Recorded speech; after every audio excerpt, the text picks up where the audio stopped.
Mnandi. Sharp fit. So already lapho once you record already. My name is Goodman Manyanya Phiri. This is one of a series of videos that I'm doing over my struggle against tribalism and xenophobia in South Africa, not unaccompanied by racism. The xenophobes of South Africa uses their tools, to suppress those tribes they don't like. So I have made this video now. I would like to highlight the issue of how I came to have a personal, if you like, a conflict with Mr. Jacob Zuma. I have a long history with Mr. Zuma. I know him personally. He has met me personally. I'm sure he would like to pretend that he doesn't know me, but I'm going to relate now as just to how much he knows me, and it's just pretending he doesn't, because he would like to,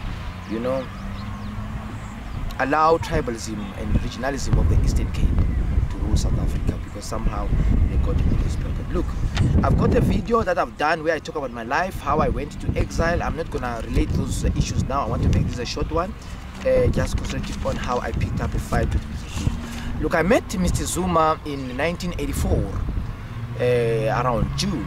I was an ex-prisoner, if you like, from the maximum prison of Mozambique, called Mashaba. In Portuguese, they used to call it Entra Vivo Sai More, which means you would only enter into that prison alive, but you would never come out, alive. You would come out dead. But I went into that prison, I came out alive. And I must thank Mr. Zuma, because he's the guy who came over while I was looking for the Pan-Africanist Congress of Azani, which was my organization from 1976. He came up to save me, to say, no, the PAC and the ANC are not enemies. They are sister organizations fighting for liberation. That's how I ended up then in the hands of Mr. Zuma. So I know Mr. Zuma. He knows me too. He may have, decided to forget me.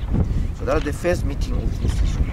But where he sent me then, because he showed me an aeroplane where I could, take a flight. I went to Angola for military training, which I personally had requested. I found that there was a lot of Eastern Cape regionalism in the camps. In fact, when I arrived there was an issue of a mutiny. The soldiers of UNCONSTITUTIONAL who were non-XHOSA-speaking, were revolting against the leadership of Reginald Tambo, the Oliver Tambo. So there was a mutiny. They usually call it Umkatashi. So when I arrived there and I found this, I thought this is not an army that could train me any further, because I believe human beings are the same. There's no somebody who's white. There's no colored in my understanding. There's no black. We're all human beings. We should just be looked upon as human beings. The only thing we need maybe is to have a language that we create as Africans, that we can talk together. But I do not think we should, worry about our ethnicity and our looks. So that is the long and short of it. Having met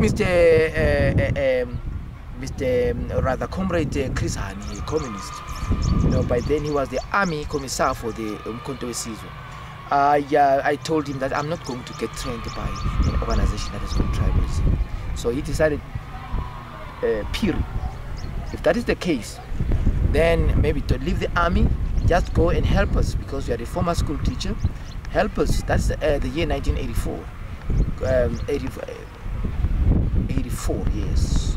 But the decision to get me out of Angola was done by KHOISAN in the year 1985. And please help us. Go to Solomon Mahlangu Freedom College in the United Republic of Tanzania to help education. That's how I left Angola then, from a military camp of Viana. I've got another video, by the way, done where I was marrying my second wife from Swaziland, Hlopsile, Tabete. That video I've got Comrade Sihoho Simon Mabalani, who was there. He's actually the man who recommended to Hani that since I was dissatisfied with the issues of tribalism, I should be sent somewhere else. So I'm not talking here stories. I even have documents with me here that I'm going to show later on that prove that Mr. Zuma knows me. So I went to Tanzania in 1985, February. I went for Tanzania, and that is where I found there was even worse tribalism. I don't want to dwell much with that thing, because I've talked about it in other videos. All I want to say now is that Mr. Zuma knows me. Because what happened now, Mr. Zuma comes back around 1990, well, whatever. Whenever he came back in the 90s, he came back, there were negotiations, but there was a lot of fight between the African National Congress, Mr. Zuma's party, and then led by Mr. Nelson Mandela, and the Inkatha Party, which is led by Mangosuthu Buthelezi, His Royal Highness. Tribalism, xenophobia, racism. They talk, when you say racism, people think about white, but racism is also black. There's even black racism. The people of the Eastern Cape now are running about all the departments of Mr. Zuma's government, and he likes it because he wants to just take care of his own family and a few other chosen people. And His Majesty King ZULU has talked about it, that, you know what, black empowerment must not be about relatives. I respect the king, and if you must tell the subject of the king, Zulu. But Zuma, he wants to forge forward. He is a protege of Mr. Nelson Mandela, whom I think is the author of the tribalism and xenophobia we have in South Africa today. I'll have another point or another video about Nelson Mandela, but I just wanted to talk about how I came to pick up that fight with conflict, maybe it's the right word, with Mr. Zuma. So what happens now is that Mr. Zuma comes back. He becomes kind of a mediator in the fight between Inkatha Freedom Party. He's a Zulu himself, Mr. Zuma, or so he calls himself. And he mediates within an African National Congress led by Nelson Mandela, which was viewed, rightly or wrongly, as a bastion of Xhosa-speaking people. So Mr. Zuma helped a lot to bring peace in KwaZulu-Natal. But having done that, he forget now about that mission. Mr. Goodman, Manyanya Phiri, who works for the security department, I may not mention it. There's Judge Webster, who ordered me not to talk about the department where I work. But Mr. Zuma decides now that I must be victimized. I'm talking here, as of January this year, plainclothes men are roaming around my shack. This is, the whole area you might see here is actually Mamelodi. That's where I live, in a shack. I'm a senior officer in the security, in one security department I may not mention because of Judge Webster, but I'm now forced to live in a shack because Mr. Zuma has forced that I must live the life of a pauper. He has beggared me. The law says whatever case the government of Mr. Zuma has against me, I'm going to read a letter here from the public protector, says I must be paid for as a civil servant. Whatever case the state has got against me must be paid for the state. Mr. Zuma is denying me that money. And that minister, there's a minister from the Eastern, well, maybe she's from Soweto, wherever she was born, but the minister's father is from the Eastern Cape. That is the partner of Nelson Mandela. They started this tribalism together. Now, got an order from Judge Webb that I may not talk about her. But I want to read a letter from the public protector. The letter is dated 31st of May 2010. And it's coming from a public protector. It has been signed by an advocate. Advocate is Cilliers. Advocate E like Echo, Cilliers. Cilliers is C-I-L-L-I-E-R-S. Charlie India, Lima, India, Echo, or Romeo Sierra. Advocate E. Cilliers. He's a senior investigator for the public protector then, on the date I've mentioned, and he wrote to me. He said, could have been a woman, she said, Mr. GM Phiri is good, Phiri myself, box 22037, Littleton, Pretoria. Dear sir, it's about legal fees, about the organization where you work for. It's written here, I may not read it, but Judge Webster will kill me for that. Your complaint has reference, okay? Reference, please quote this reference in your reply. 7/20425/10. I will read it again. 7/20425/10. Dated 31st May 2012. Your complaint has reference.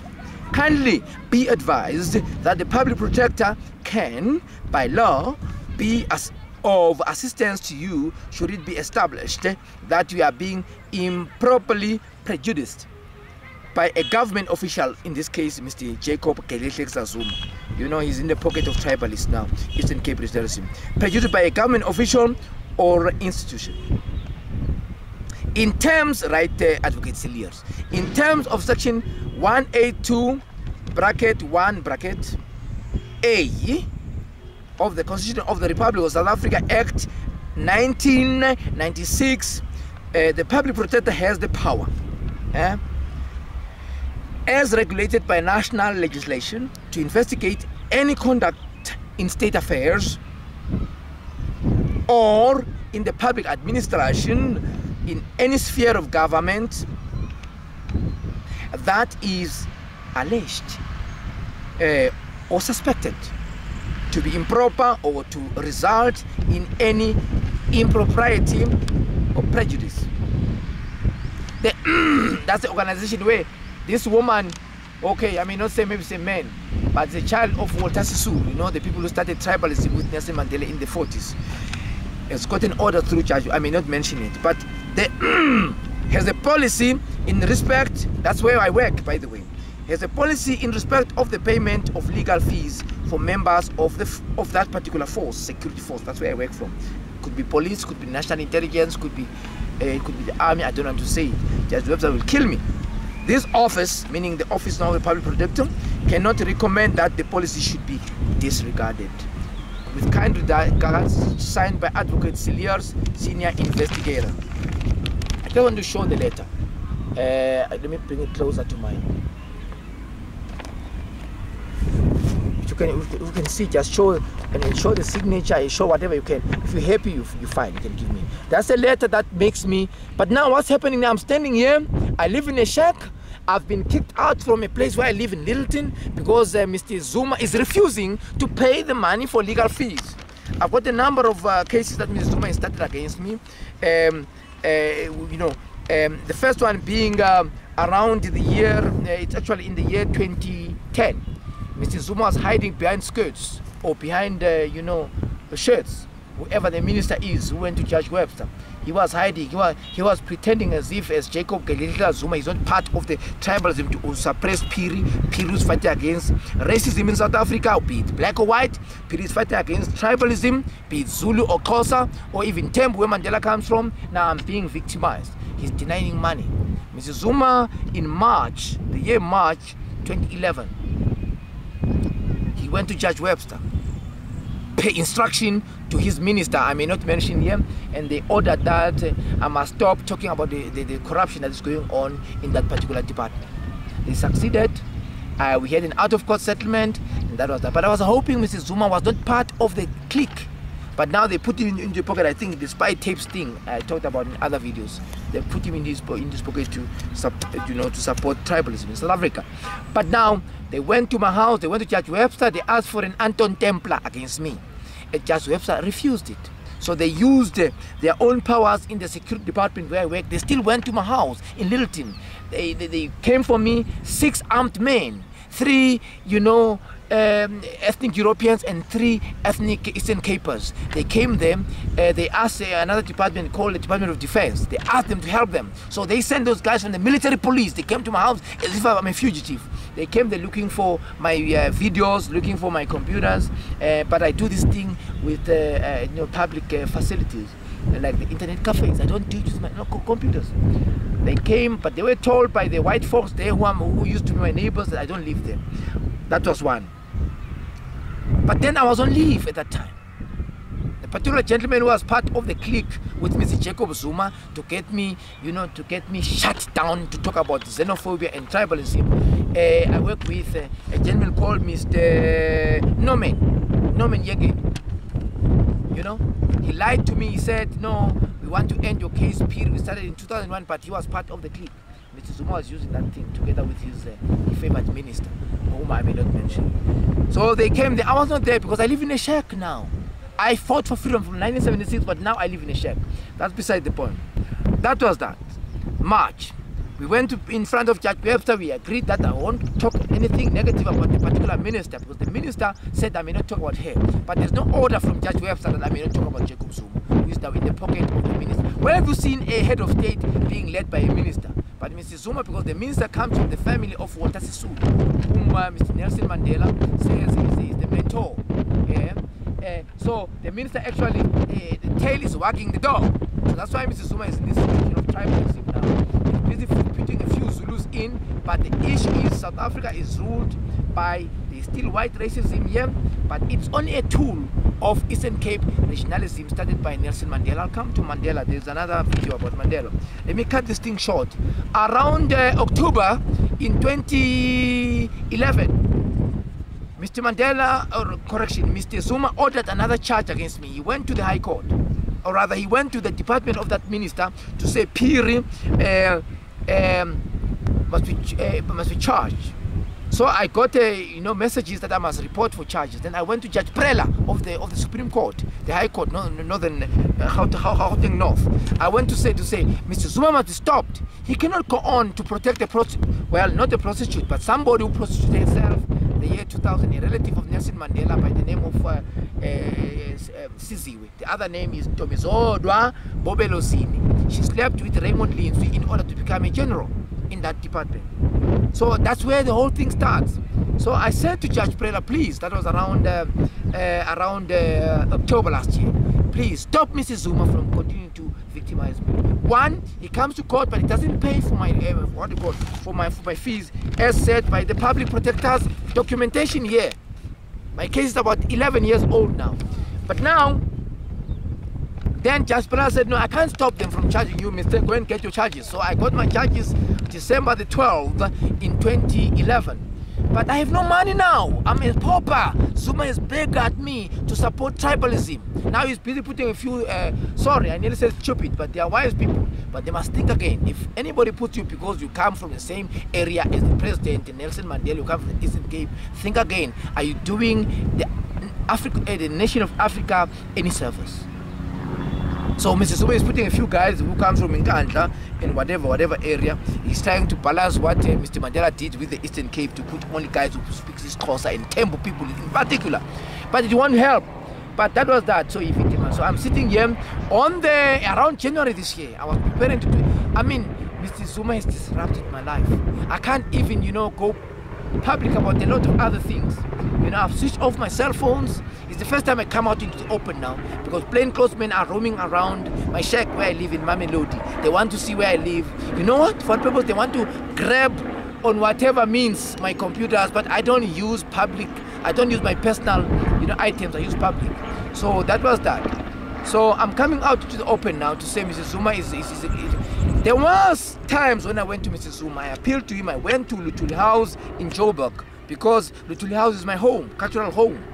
I mean, the ANC was founded, among other people, by my first cousin, the Queen Mother of the SWAZI. So I'm at home with the ANC, like I'm at home with the PEDI, which is my formal party. But Mr. Zuma, I went there, I talked to Mr. Zuma, not directly, but I asked Mrs. Klimba to talk to me, a former comrade of mine. We were together in Tanzania. I went there, I said, Sis Eunice, please make an appointment. And Zuma said, no, I will attend to the case of Phiri. There was even a memory stick.